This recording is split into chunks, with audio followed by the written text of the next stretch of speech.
ассалому алайкум тамошобинони муҳтарам. Нашри навбатии барномаи иттилооти ахборро аз телевизиони Тоҷикистон мустақиман манзуратон мегардонем. Дар студио Ишаи Сато.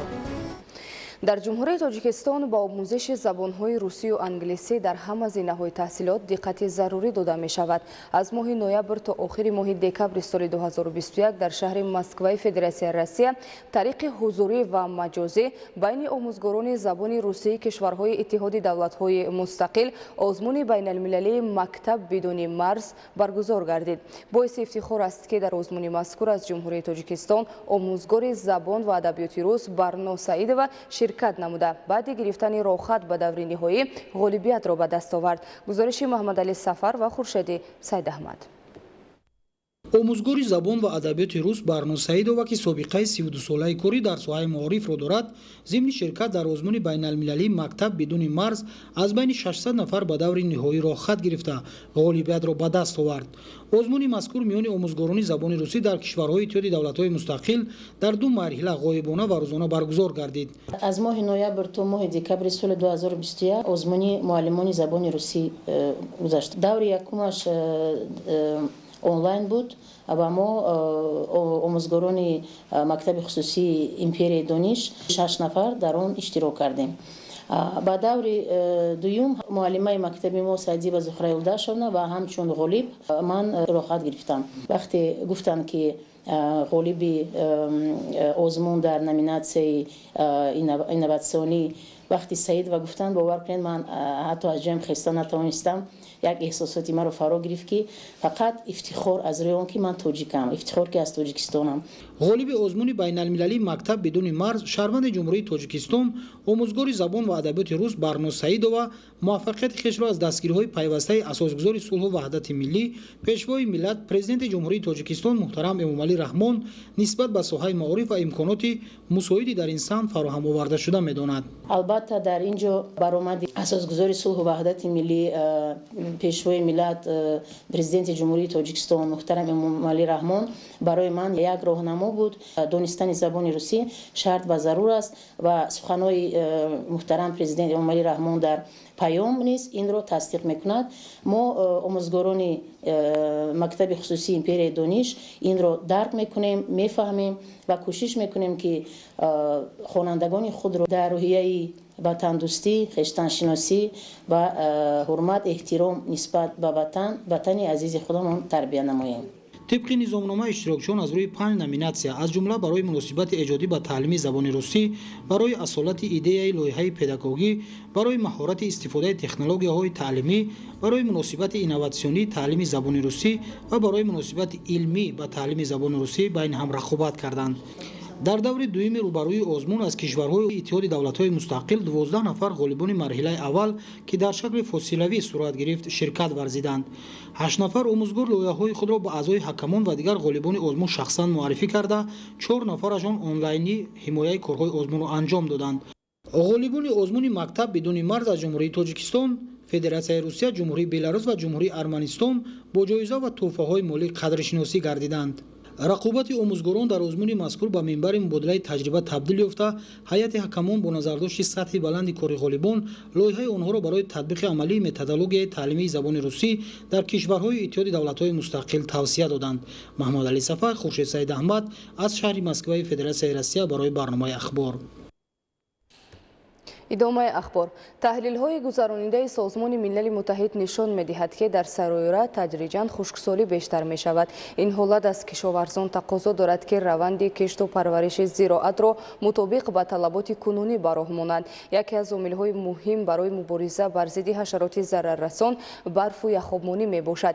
наврисроҳи азизулло гузориш медиҳад. захиракунии барф дар майдонҳои боғ имконияти васеъи техникиро талаб мекунад. бо назардошти ҳамин олимони донишгоҳи аграрии Тоҷикистон ҳадаф гузоштанд ки дар ҳамкорӣ бо хоҷагиҳои деҳқонӣ роҳҳои самарабахши ҷамъу захира намудани барфро тавассути техника пешниҳод намоянд. баъди таҷрибаҳои илмӣ се усули самарабахши пешгирии гулкунии бармаҳалли дарахтон ва захира кардани намӣ собит шудааст. мақсади асосӣ ба барф ҷамъ намудан ин намии табииро захира намудан و کرخ نمودین ریشه درختان می باشد. امروز در باغ‌ها اصلا سه اصول اساسی استفاده برده می شود. این якум усули барф ҷамъ намудан, яъне кофтани чуқурӣ аз гирди танаи дарахт кофта бо барф пур намуда, вайро сум намуда, яъне бо фишор оварда, баъд аз фишор овардан боз ба хок рӯпӯш карда, аз болои хок боз барф гузоштан. ки яке аз усулҳои хубтарин мебошад, чунки аллакай дар қабати решаи асосӣ ки мисалан дар 20-25 сантиметр ҷойгир мешавад, аллакай мо барфро дар онҷо захира мекунем ва ин барф дури дароз меистад, ки ин манфиат дур нест ба хотири дар оянда нигоҳ доштани карахтии дарахтон.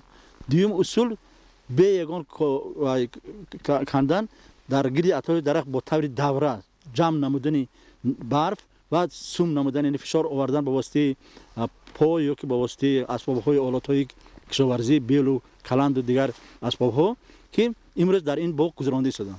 усули сеюм бо воситаи барф побил кардани тани атрофи тани дарахтон, яъне барфро бо хок омехта карда дар зери дарахт монда, баъд аз он аз болои он барф партофта боз хасу хушок ё ки аз маводҳое ки нолозим ҳастанд барои аз офтоб нигоҳ доштани намӣ истифода бурдашанд, ки ҳар се ҳамин усул дар боғи мазкур аллакай истифода бурдашад. дар фасли зимистон дар ҳар як водӣ барои гузарондани чунин тадбирҳо имконият фароҳам мешавад. аз ин лиҳоз зарур аст ки шароити табиӣ барои захира намудани намӣ ва ба ин васила мубориза бар зидди касаливу ҳашароти зараррасон самаранок истифода карда шавад. зеро натиҷаи корҳои илмии анҷомдодаи олимони донишгоҳи аграрии Тоҷикистон ва хоҷагиҳои деҳқонӣ нишон медиҳад, ки ин тадбир барои рушди соҳаи боғдорӣ мусоидат мекунад. деҳқононе ки дар лалмӣ кор мекунанд, боғҳое ки дар лалмӣ, тогзорҳое ки дар лалмӣ аст, ҳама бояд аз ин усули барф тепкунӣ ё ки барф сумкунию фарз кардем барфа пресс кардан истифода баранд, чаро ки нам худаш сол аз сол кам шудааст. аз ҳамин истифода бурдана ман тавсия медодам. аз дигар омилҳое ки ин шабрӯз анҷом додани он ба манфиати ҳар як боғпарвар арзёбӣ мегардад, яхобмонӣ ва обмонии захиравӣ мебошад. ҳар ду усулро боғдорон метавонанд истифода намоянд. яхобмонӣ дар як сол як ё ду маротиба гузаронида мешавад. як бор дар моҳи январ, як бори дигар дар моҳи феврал, аввали феврал. ин имкон медиҳад ки дарахт зимистонгузарониаш хуб шавад, як ҳафта 10 рӯз аз давраи гулкуниаш қафо мепартояд, ҳашаротҳои мавҷудии хок нобуд карда мешавад, структури хок беҳтар мегардад, ҳам бо мо намӣ захира мекунем, ки ин намӣ захиракардагӣ яъне барои дар топ давраи обёрӣ сар шудан, дар давраи гулкунию дар давраи ғӯрабандии дарахтон шароити хуби мӯътадили намнокии хокро мо таъмин карда метавонем. таҷрибаи амалии захиракунии барфро олимони донишгоҳи аграрии Тоҷикистон дар ҳамкорӣ бо хоҷагиҳо ба роҳ мондаанд, ки самаранокии он собит шудааст. аз ин лиҳоз боғдоронро зарур аст, ки барои таъмини нашъунамои хуби дарахтон ва гирифтани ҳосили баланди мева, корҳои агротехникӣ дар фасли зимистон пешбинишударо сари вақт ба анҷом расонанд. кишоварзони ноҳияи ҷалолиддини балхӣ дар баробари ҷамъоварии маҳсулоти гуногун ҳамзамон майдонҳои холигаштаро барои кишти навбатӣ омода менамоянд.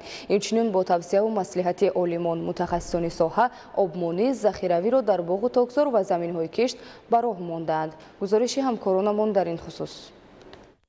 дар ноҳияи ҷалолиддини балхӣ сокинон бо истифодаи самараноки заминҳои корами обӣ ҳамасола дар кишти асосӣ ва кишти такрории зироатҳо ҳосили фаровони маҳсулотро ба даст оварда ҳиссаи арзандаи худро дар фаровонии бозори истеъмолӣ мегузоранд. ба гуфтаи масъулин, дастгириҳои давлатӣ тавассути татбиқи барномаҳои гуногуни соҳавӣ ки баҳри рушди кишоварзӣ равона гардидааст, соласол ҳавасмандиву масъулияти барзгаронро боз ҳам зиёд менамояд. тибқи иттилои масъулини кумитаи давлатии замин дар ҷамоатҳои шаҳраку деҳоти ноҳияи ҷалолиддини балхӣ сокинон сол то сол бо фароҳам гардидани шароитҳои мусоид заминҳои аз гардиши кишоварзӣ дурмондаро коркард карда бо оби полезӣ таъмин менамоянд ва аз он ба таври васеъ баҳрабардорӣ менамоянд.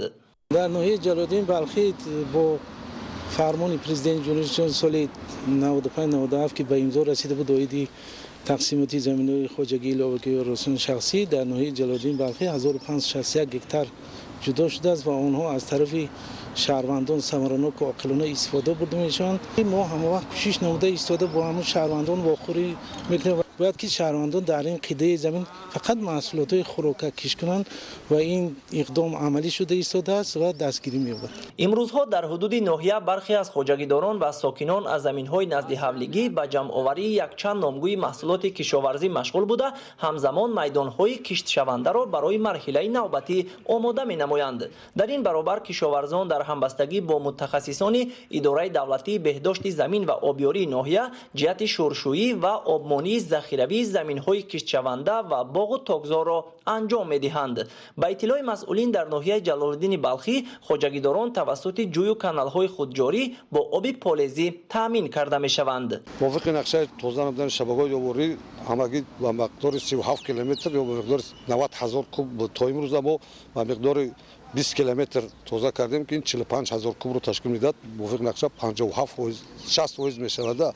مسئله زهبر زهکشا باشد 62,000 کوب بود، 26 کیلومتر بود. تا امروز ما 24 کیلومتر توزیع کردیم و 60,000 کوب رو تشکیل میداد. مسئله محرک‌های ناسازهای ایستگاه‌های آبکش باشد از 39 عدد تا امروز ما 30 عددش رو تعمیر کرده وصل کردیم. بنابراین امسال گرم اومدن آب و هوا از ما ناسازها رو با کار تامین کردیم. در بسیاری موضوعهای ما ناسازهای ما کار کرده است و به مردم از روی تحلیل و خلاصه عالمان و متخصصان در این موسم آبمانی ذخیروی و در روزهای سرد یخ آبمانی زمین‌های کره منفعت آور بوده، برابر بلند گردیدن سطح حاصلناکی خاک، همزمان هر گونه حشرات ضرررسان و تخم و ریشه علف‌های بیگانه را نابود می‌نماید. تورلی صاحب نظر، پرویزی سفر، برای برنامه اخبار. در ناحیه فرخار با رعایت تدبیرهای اگرتکنیکی رشد ساحه باغداری تأمین و نشاندادی 3 سالی آن سال از سال زیاد می‌گردد. در ناحیه کشاورزان از کارتوشکا پروری درآمدی خوب به دست می‌آورند. امسال موافق دورنما در ناحیه باید در میدان 110 گکتار کشت کارتوشکای بروقتی گذرانده شود. ادامه موضوع در گزارش سید جعفری محمدعلی و خورشیدی نادرخان. در ناحیه فرخار میدان عمومی باغ‌ها 1869 گکتار و تاک‌زار 3 گکتار را تشکیل می‌دهد. برای تامین رشد ساحه و زیاد نمودن نشانداد استحصال میوه، امروزها در خواجگی‌های باغپروری ناحیه در اساس توصیه متخصصان ساحه و رعایت تدبیرهای آگروتکنیکی به شکل ضروری میدان باغ‌ها و برای پیشگیری از تاثیر حشرات ضرررسان کارکرد درختان با محلول‌های کیمیایی ادامه دارد. با اندیشه متخصصان به شکل ضروری باغ‌ها در این دوره برای سبزش خوبی منبعد درختان و استحصال میوه خوش‌صفت مساعدت خواهد کرد. با این مقصد طبق نقشه شورابینی مقامات اجرایی حکومت دولتی و شعبه کشاورزی در هر یک دهات با اشتراک کشاورزان در موضوع کارکرد باغ‌ها مشورت آموزشی تشکیل کرده می شود. باغپروران ناحیه در برابر اجرای این تدبیر همزمان برای تامین ذخیره نمی و پیشگیری از سبزش بر محل درختان با سبب کمبارشی فصل زمستان امساله و تغییریابی اقلیم آبیاری میدان باغ‌ها را به راه ماندند. برای ذخیره نمی میدان کشت غله و زمین‌های کشت پخته نیز آبیاری کرده می شود. در ناحیه با تشکیل مشورت‌های آموزشی برای عاقلانه و ثمرناک استفاده بردن هر یک قطعه زمین کره آبی، شدگار زمین‌های کشت و کشت کارتوشکای بروقتی نیز در همه شکل‌های خواجگیداری وسعت گرفته از 110 گکتار دورنمای کشت کارتوشکا تا امروز در ناحیه در میدان زیاده از 70 گکتار با استفاده از تخمی‌های خوش‌صفت کشت کارتوشکا گذرانده شده است. برای کشت کارتوشکا گذراندن در حدود جماعت ما از ناحیه مسشو 19 تن و 100 کیلوگرم تخمی کارتوشکا دسترس بوده آورده به خواجگی تقسیم. در خواجگی‌های دهات دهقان‌آباد، خراسان، ظفر و استقلال ناحیه کشت کارتوشکای بروقتی در مرحله انجامیابی قرار دارد. در جماعت دهات دهقان‌آباد موافق دورنما باید که زیاده از 3 گکتار زمین کشت کارتوشکا گذرانده شود. ما نیت داریم که امسال میدان کشت کارتوشکا را زیاد نماییم. در همه تشکیلات و مؤسسه‌های حدود جماعت کشت کارتوشکا رفته ایستاده است. در ناحیه برای وسیع نمودن میدان کشت زراعت‌های کشاورزی با ابتکار مقامات اجرایی حکومت دولتی از حساب تازه کردن زهکش‌های داخل خواجگی و برقرارسازی انشاءات آبرسانی در جماعت دهات ظفر و خوتن ناحیه قریب 1600 گکتار زمین‌های سالها به کار خوابیده از نو به گردش کشاورزی وارد کرده می‌شود که در این زمینه باز زیاده از 2000 نفر ساکنان دهات در ساحه کشاورزی به شغل فرا گرفته می‌شود. بینندگان گرامی، نشر نوبتی برنامه اطلاعاتی اخبار به انجام رسید. خیر، سلامت و سربلند باشید.